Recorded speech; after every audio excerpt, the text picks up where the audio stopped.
চলতি অর্থবছরে ৬.৫% মূল্যস্ফীতি সম্ভব নয় বলে দাবি করেছেন বাংলাদেশ ব্যাংকের সাবেক গভর্নর ডক্টর মোহাম্মদ ফরাসউদ্দিন। অভ্যন্তরীণ ও বৈদেশিক ঋণ কমানোর পরামর্শ দেন তিনি। অন্যদিকে ডিবেট ফর ডেমোক্রেসির চেয়ারম্যান হাসান আহমেদ চৌধুরী কিরণ বলেন, জনবান্ধব বাজেট করে ধনী গরিবের বৈষম্য কমাতে হবে। রাজধানীতে ছায়া সংসদ বিতর্ক অনুষ্ঠানে তারা এসব কথা বলেন। আরও জানাচ্ছেন মুস্তাফিজুর রহমান। চলতি অর্থবছরের বাজেট জনবান্ধব, টেকসই ও উন্নয়ন সহায়ক হবে কিনা তা নিয়ে বিতার্কিকরা যুক্তি পাল্টা যুক্তি তুলে ধরেন এই ছায়া সংসদে।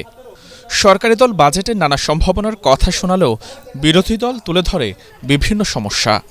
সাদা কালো টাকা নিয়ে খুব কথা বললেন যে আমার দেশে 10,000 কোটি টাকা গতবার এসেছে। সভাপতির বক্তব্যে debate for democracy chairman Hasan Ahmed Chowdhury Kiron বলেন, সামাজিক সুরক্ষার পাশাপাশি জনবান্ধব বাজেট গড়ে তুলতে হবে।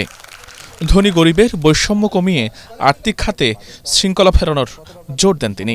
যখন বিদ্যুৎ, পানি, গ্যাসের দাম বাড়ে তখন কিন্তু আমাদের সাধারণ মানুষ বিপাকে পড়ে। আমাদের যে বাজেট ঘোষণা করেছে সেই বাজেট বাস্তবায়নের জন্য যাতে ধনী দরিদ্রের বৈষম্যকে কমিয়ে নেই, সামাজিকভাবে আমরা সকলের জন্য ন্যায্যতার ভিত্তিতে আমরা এই বাজেটকে আমরা ব্যবহার করতে পারি, সেদিকে কিন্তু আমাদেরকে নজর দিতে হবে। তা না হলে আজকের এই সামাজিক অস্থিরতা যে কোনো ক্ষেত্রে একটা বিস্ফোরণ ঘটিয়ে দেশের রাজনৈতিক, সামাজিক, অর্থনৈতিক এবং আমি মনে করি যে দেশের সরকারের নানা কর্ম পরিকল্পনার মধ্যে একটা বাধা সৃষ্টি করতে পারে। সুশাসন, রাজনৈতিক সদিচ্ছা না থাকলে বাজেট বাস্তবায়ন সম্ভব নয় উল্লেখ করে দেশের উন্নয়ন অগ্রযাত্রায় সকলকে কর প্রদানের আহ্বান জানান ডিবেট ফর ডেমোক্রেসি চেয়ারম্যান।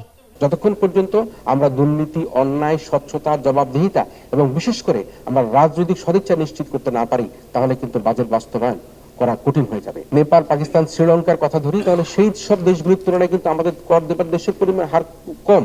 আমাদের 80% বিত্তমান কিন্তু কর প্রদান করে না। যাদের উপার্জন 1 কোটি টাকার উপরে এরকম 67% মানুষ তারা কর দেয় না। এই যে কর দিবার প্রবণতা আমাদের মানুষের মধ্যে নাই, সেটি কিন্তু আমাদেরকে সচেতন হতে হবে। এই সময় দেশের অর্থনীতির বেশ কিছু গুরুত্বপূর্ণ বিষয়ে আলোকপাত করেন অর্থনীতিবিদ ডক্টর ফরাসউদ্দিন। মূল্যস্ফীতি বলা হচ্ছে 9% বেশি, কিন্তু আসলে এটা 10% কাছাকাছি। ব্যাংকিং খাত থেকে যদি সরকার বাজেট ঘাটতি পূরণে ধার করে তাহলে ওই টাকাটা বিনিয়োগকারী যারা তারা পাবেন না। বৈদেশিক ঋণ থেকে আমি নেব বলে বাজেটে বলেছি, এইটা খুব মারাত্মক একটা ক্ষতিকারক অস্ত্র হতে পারে। সরকারি দল কুমিল্লা ভিক্টোরিয়া সরকারি কলেজকে হারিয়ে জয়ী হয় বেসরকারি দল জগন্নাথ বিশ্ববিদ্যালয়ের বিতার্কিকরা।